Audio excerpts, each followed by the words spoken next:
नमस्कार, आपण पाहत आहात पुणे लाईव्ह न्यूज. पाहुयात दिवसभरातील ठळक घडामोडी. तळेगाव चाकण ते शिक्रापूर रस्त्याचे काम मागील अनेक वर्ष कोट्यवधी रुपयांच्या घोषणा होऊनही लालफितीत अडकलेले आहे. या रस्त्यावरून खूप मोठ्या प्रमाणावर अवजड वाहतूक होत असते. हीच अवजड वाहतूक अनेकदा अपघात आणि वाहतूक कोंडीला निमंत्रण ठरत आहे. असाच एक प्रकार शनिवारी 17 जानेवारी रोजी देखील घडला. बहोळ साबळेवाडी दरम्यान एक अवजड कंटेनर या महामार्गावरून जात असताना रस्त्याच्या लगतच्या शेतात शिरला आणि अपघातग्रस्त झाला. कंटेनरचा काही भाग शेतात व काही भाग चाकण शिक्रापूर रस्त्यावर होता. आडवा झालेल्या कंटेनरमुळे या भागात मोठी वाहतूक कोंडी झाल्याचं स्थानिक नागरिकांनी कळवलं आहे. सायंकाळी उशिरापर्यंत अपघातग्रस्त कंटेनर तसाच पडून राहिल्यानं या महामार्गावर अशी मोठी वाहतूक कोंडी झाल्याचे व्हिडिओ स्थानिकांनी पाठवले आहेत. मालवाहतूक गाडी अनियंत्रित होऊन थेट भामा नदीत गेली असल्याची घटना शनिवारी 17 जानेवारी रोजी भाम संतोषनगर तालुका खेड या ठिकाणी घडली. स्थानिक नागरिकांनी सांगितले की गाडीचे ब्रेक निकामी झाल्याने चालकाने प्रसंगावधान दाखवून गाडी स्मशानभूमी परिसरात वळवली. मात्र या अपघाताचे नेमके कारण अद्याप समोर आलेले नाही.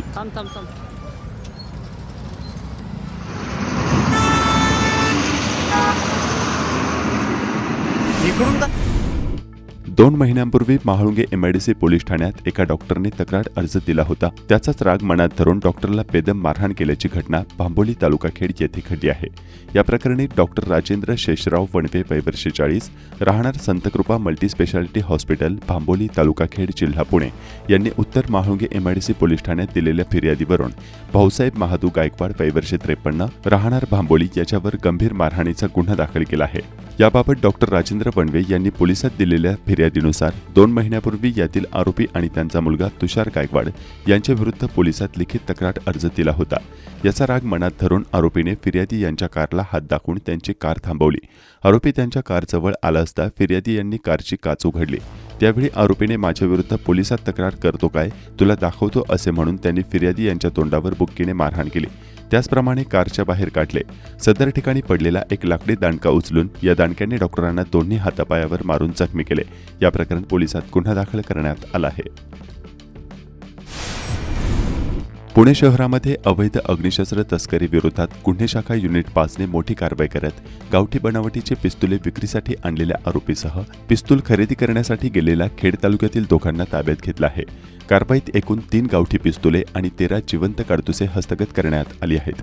आरोपी गौस उर्फ निहाल गब्बर मोमीन वय 36 राहणार आझाद कॉलनी उस्मानिया मोहल्ला मिरज जिल्हा सांगली हा पुणे शहरातील हडपसर परिसरात काळे बोराटे नगर येथे गावठी पिस्तूल विक्रीसाठी येणार असल्याची माहिती पोलीस अंमलदार शशिकांत नाळे आणि गणेश माने यांना मिळाली होती. मिळालेल्या माहितीनुसार सापळा रचून पथकाने आरोपी गौस उर्फ निहाल मोमीन याला ताब्यात घेतले. त्याच्याकडून एक गावठी पिस्तूल आणि 5 जिवंत काडतुसे जप्त करण्यात आले. तसेच पिस्तूल खरेदीसाठी आलेले अजय अरुण गायकवाड वय 27 राहणार भोसले वस्ती महाळुंगे इंगळे तालुका खेड आणि सुनील नागेंद्र जमादार वय 19 राहणार द्वारका सिटी महाळुंगे इंगळे तालुका खेड यांनाही ताब्यात घेण्यात आले. आरोपी अजय गायकवाड याच्याकडून 2 गावठी पिस्तुले आणि 8 जिवंत काडतुसे हस्तगत झाली. आरोपी गौस उर्फ निहाल मोमीन व अजय गायकवाड हे पोलीस अभिलेखातील आरोपी असून त्यांच्यावर पुणे व इतर पोलीस ठाण्यांमध्ये मारहाण, तोडफोड तसेच खुनासारखे गंभीर गुन्हे दाखल आहेत. 16 वर्षीय अल्पवयीन मुलाचे अपहरण झाल्याची धक्कादायक घटना चाकण शिक्रापूर रस्त्यावर ज्ञानदा सिटी चाकण येथे घडली आहे. विवेक सूर्यकांत भामरे वय 16 राहणार ज्ञानदा सिटी चाकण शिक्रापूर रोड चाकण तालुका खेड जिल्हा पुणे असे राहत्या घरातून अपहरण झालेल्या अल्पवयीन मुलाचे नाव आहे. या प्रकरणी या मुलाच्या आईने उत्तर चाकण पोलीस स्टेशन येथे दिलेल्या तक्रारीवरून अज्ञात व्यक्तीवर अपहरणाचा गुन्हा दाखल करण्यात आला आहे. शिवे तालुका खेड येथील वावळेवाडी या ठिकाणी विजेचा धक्का बसून एक गाय मृत्युमुखी पडली. दुभती गाय मृत्यू पावल्याने शेतकऱ्याचे मोठे आर्थिक नुकसान झाले आहे.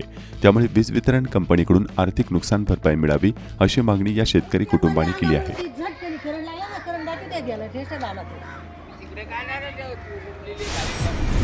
निमगाव खेड सिटी येथे अतिउच्चदाब वीज लाईनचे काम आहे. अत्यंत धोकादायक पद्धतीने हे काम सुरू आहे. सेफ्टी बेल्ट, हेल्मेट असले कुठलेही सेफ्टी उपकरण येथे पाहायला मिळत नाही. त्यामुळे अपघातांची शक्यता असल्याचे स्थानिकांनी कळवले आहे.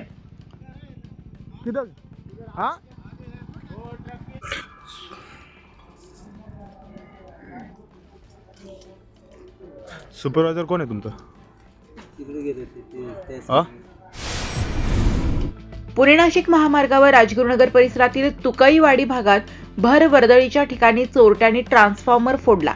वाढत्या घटनांमुळे चोरट्यांनी पोलिसांसमोर आवाहन उभे केले, तर वीज वितरण कंपनीचा अधिकारी वर्ग अशा वाढत्या घटनांमुळे त्रस्त झाला असून सातत्याने ट्रान्सफॉर्मर चोरीची तक्रार दाखल करून हतबल झालाय. इंद्रायणी नदी काठच्या गावातील मैला मिश्रित सांडपाणी तसेच औद्योगिक वसाहतीतील कारखान्यातील रसायनयुक्त सांडपाण्यावर कोणतीही प्रक्रिया न करता थेट इंद्रायणी नदी पात्रात सोडले जाते. यामुळे इंद्रायणी नदी वारंवार जलप्रदूषण फेसाळलेली दिसून येत आहे. शनिवारी दिनांक 17 जानेवारी रोजी सकाळी इंद्रायणी नदी जलप्रदूषणामुळे फेसाळली आहे. सद्यस्थितीत इंद्रायणी नदीची मरणासन्न अवस्था झाली आहे. एकीकडे जलप्रदूषणामुळे नदी वारंवार फेसाळत आहे, तर दुसरीकडे अक्षरशः काळवंडलेले पाणी नदीपात्रातून वाहत आहे. जलप्रदूषणामुळे इंद्रायणी नदीत पुन्हा मृत मासे आढळून आले आहेत. दरम्यान आळंदी जवळील सिद्धबेट परिसरात मद्यपींचा नागरिकांना नाहक त्रास सुरू असल्याच्या अनेक तक्रारी समोर आल्या आहेत. खेड-आळंदी विधानसभा मतदारसंघातील जिल्हा परिषद निवडणुकीत गेली 2 दिवसात दोघा अपक्ष उमेदवारांनी गट आणि गणातून आपले उमेदवारी अर्ज दाखल केले. 16 जानेवारीला एका अपक्ष उमेदवाराने गट आणि गणात आपले नामनिर्देशन पत्र दाखल केले, तर शनिवार दिनांक 17 जानेवारीला एका अपक्ष उमेदवाराने गट आणि गणात उमेदवारी अर्ज दाखल केल्याची माहिती निवडणूक निर्णय अधिकारी अनिल दौंडे यांनी दिली आहे. सामाजिक कार्यकर्ते अमर बोऱ्हाडे यांनी आज वाफगाव पंचायत समिती गणातून उमेदवारी अर्ज दाखल केला. जिल्हा परिषदेच्या निवडणुकीत आज अखेर जिल्हा परिषद गटासाठी 55 तर पंचायत समिती गणात 105 असे मिळून एकूण 160 नामनिर्देशन पत्र उमेदवारांनी घेतल्याची माहिती सहाय्यक निवडणूक निर्णय अधिकारी तथा तहसीलदार प्रशांत बेडसे यांनी दिली. नामनिर्देशन पत्र दाखल करण्यासाठी सोमवार, मंगळवार, बुधवार असे 3 दिवस शिल्लक असल्यामुळे सोमवार दिनांक 19 जानेवारी या मुहूर्तावर पक्षीय उमेदवार मोठे शक्तीप्रदर्शन करीत उमेदवारी अर्ज दाखल करतील अशी अपेक्षा आहे. गेल्या काही 2-3 दिवसांपासून भामा नदीमध्ये कंपन्यांचे दूषित पाणी आल्यामुळे मोठ्या प्रमाणात मासे मरण पावलेले असल्याचे चाकण शहरातील पठारवाडी येथील ग्रामस्थांनी कळवले आहे. दरम्यान काळूस गावाजवळील वाहणाऱ्या भीमा भामा नदीचे पाणी मोठ्या प्रमाणात दूषित झाले आहे. यामुळे नागरिकांच्या आरोग्याचा गंभीर प्रश्न निर्माण झालाय. नदीमध्ये सांडपाणी व औद्योगिक कचरा सोडला जात असल्याने पाण्याचा रंग बदलून दुर्गंधी वाढली आहे. काय आज निम्मे जिवंत आहे एवढं मासमध्ये बघितलं फर्स्ट टाइम बघितलं एवढे. काळूस लगत असलेल्या वाकी भागात मका उत्पादक कंपनीने काळूसचे शेतकरी आणि वाकी लगतचे शेतकरी यांना मका उत्पादन कसं करावं आणि यावर जास्तीत जास्त उत्पादन कसं मिळवावं यासाठी मार्गदर्शन केलं होतं.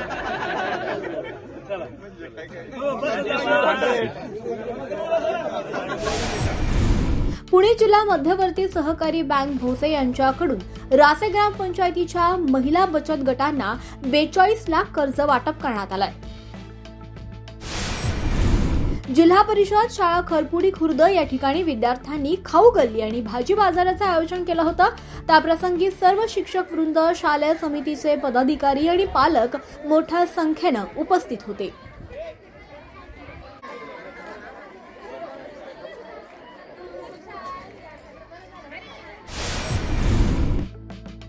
अमर टाटिया यांची जैन श्रावक संघ संचलित नवकार ग्रुपच्या अध्यक्षपदी निवड करण्यात आली आहे. पुणे महानगरपालिका सार्वत्रिक निवडणूक 2025-26 मध्ये प्रभाग क्रमांक 9 मधून खेड तालुक्याच्या कन्या सौ चिमटे रोहिणी सुधीर अनुसूचित जमाती एसटी प्रवर्गातून नगरसेवक मधून विजय प्राप्त केला आहे. पुणे नाशिक रोडवरील चाकण एकतानगर येथे लाईट नसल्यानं आणि सिग्नल बंद असल्यानं तसेच ट्रॅफिक पोलीस नसल्याने नेहमीच ऍक्सिडेंट होत असतात. या ठिकाणी गतिरोधक आणि हायमॅक्स दिवा तसंच सिग्नल व्यवस्था चालू करण्याची मागणी स्थानिकांनी केली आहे. या ठिकाणी एकतानगर या ठिकाणी सिग्नल सिस्टीम सर्व बंद आहे. नेहमीच ॲक्सिडेंटचं प्रमाण इथं कंटिन्यू चालू आहे आणि इकडं कोणाचंही लक्ष नाही. कमीत कमी इथं एक डिवायडर टाकणं गरजेचं आहे आणि सिग्नल चालू करणं गरजेचं आहे. त्याच्यानंतर हायमॅक्स लाईट इथं उजेड नसल्यामुळं बरेचसे ॲक्सिडेंटचं प्रमाण वाढलेलं आहे. आता समोरच एक ॲक्सिडेंट झाला आहे आणि कंटिन्यू बरेच ॲक्सिडेंट होत असतात. त्यामुळे एकतानगर या ठिकाणी चाकण एकतानगर या ठिकाणी लक्ष देणं गरजेचं आहे. कुरुळी आळंदी ग्रामीण जिल्हा परिषद गटातील कुरुळी तालुका खेड येथे स्थानिक नागरिकांशी थेट संवाद साधत विनया मुंगसे यांनी घरोघरी प्रचारावर भर दिलाय। या भेटीत नागरिकांच्या समस्या, अपेक्षा आणि सूचनांवर सविस्तर चर्चा करून वास्तव परिस्थिती जाणून घेतल्याचं कुरुळी आळंदी ग्रामीण जिल्हा परिषद गटाच्या इच्छुक उमेदवार विनया सुधीर मुंगसे यांनी सांगितलंय। लोकप्रतिनिधी आणि नागरिक यांच्यातील संवाद, विश्वास आणि समाधान यातूनच खऱ्या अर्थानं विकासाची दिशा ठरते। नागरिकांनी व्यक्त केलेला सकारात्मक प्रतिसाद अधिक जबाबदारीनं, पारदर्शकपणे आणि सर्वसमावेशक विकासासाठी काम करण्याची नवी ऊर्जा देणारा ठरला असल्याचं विनया मुंगसे यांनी म्हटलं। खेड कृषी उत्पन्न बाजार समितीच्या चाकण येथील महात्मा फुले मार्केटमध्ये शनिवारी 17 जानेवारी 2026 रोजी कांद्याचे 7,000 क्विंटल आवक झाली आहे। कांद्याला प्रतवारीनुसार 800 ते 1700 रुपयापर्यंत दर मिळाला असल्याची माहिती बाजार समिती प्रशासनाकडून देण्यात आली आहे। त्याचप्रमाणे बटाट्याची 5,000 पिशव्यांची आवक ही झाली होती।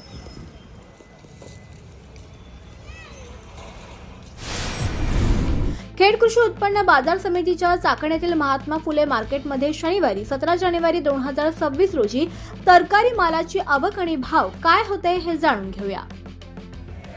खेड कृषी उत्पन्न बाजार समिती उपबाजार महात्मा फुले मार्केट यार्ड या ठिकाणी फळभाज्या असेल, पालेभाज्या असेल यांची प्रचंड आवक झालेली आहे। परंतु आज बाजारामध्ये गिऱ्हाईक नाही, त्यामुळे बऱ्याच मालाचे बाजारभाव ढासळलेले आहेत। आज रोजी कोबी असेल, कोबी 10 ते 12 रुपये किलो झालेले, फ्लावरसुद्धा 10 ते 15 रुपये किलो आहे। वांग्याचे भाव थोडे महाग आहे, थोडे 40 ते 50 रुपये वांगी झालेले आहेत। टमाट्याचे भाव एकदम गडगडलेले आहेत। 25-30 रुपये असणारी टमाटे आज 15 ते 20 रुपये किलो झालेली आहे। कारलीसुद्धा 40 ते 50 रुपये किलो आहे। गवारीचे भाव टिकून आहे, गवार 90 ते 100 रुपये किलो आहे। त्याचप्रमाणे दुधी भोपळा असेल, दुधी भोपळा 20 ते 25 रुपये आहे। त्याचप्रमाणे डांगर भोपळा असेल 20 ते 25 रुपये किलो आहे। शेवगा 80 ते 90 रुपये किलो आहे। मिरची काळी मिरची असेल 70 ते 75 रुपये किलो आहे। पिवळी मिरची म्हणजे ज्वेलरी मिरची ही 60 रुपये ते 65 रुपये किलो आहे। दोडकासुद्धा 50 रुपये किलो आहे। शिमला मिरची 40 ते 50 रुपये किलो आहे। श्रावणी घेवडा असेल 40 ते 45 रुपये किलो आहे। वालवर 20 ते 30 रुपये किलो आहे। चवळीसुद्धा 20 ते 35 रुपये किलो आहे। तोंडलीसुद्धा 20 ते 25 रुपये किलो आहे। राजमा 40 रुपये किलो झालेला आहे। पावटासुद्धा 30 ते 40 रुपये किलो आहे। भेंडीचे भाव एकदम गडगडलेले आहेत। भेंडी 50 रुपये जात होती, तीच भेंडी आज 20 ते 25 रुपये किलो आहे। गाजर 10 ते 12 रुपये किलो आहे। घोसाळे 20 ते 25 रुपये किलो आहे। बीटसुद्धा 10 ते 15 रुपये किलो आहे। काकडी 20 ते 25 रुपये किलो आहे। तूरसुद्धा 50 ते 60 रुपये किलो आहे। पापडीसुद्धा 20 ते 25 रुपये किलो आहे। वाटाण्याचे भाव 22 ते 28 रुपये किलो आहे। सर्वसाधारण फळभाज्यांची ही स्थिती आहे। पालेभाज्या असेल, मेथी असेल 5 ते 6 रुपयाला गड्डी आहे। त्याचप्रमाणे शापू असेल, शापूसुद्धा 5 ते 6 रुपयाला गड्डी आहे। त्याचप्रमाणे कोथिंबीर 6 ते 7 रुपयाला गड्डी आहे। पालकसुद्धा 3 ते 4 रुपयाला गड्डी आहे। सर्वसाधारण बाजारामध्ये अशी स्थिती आहे। धन्यवाद। आपण पाहत होतात पुणे लाईव्ह न्यूज। भेटूयात उद्याच्या बातमीपत्रात।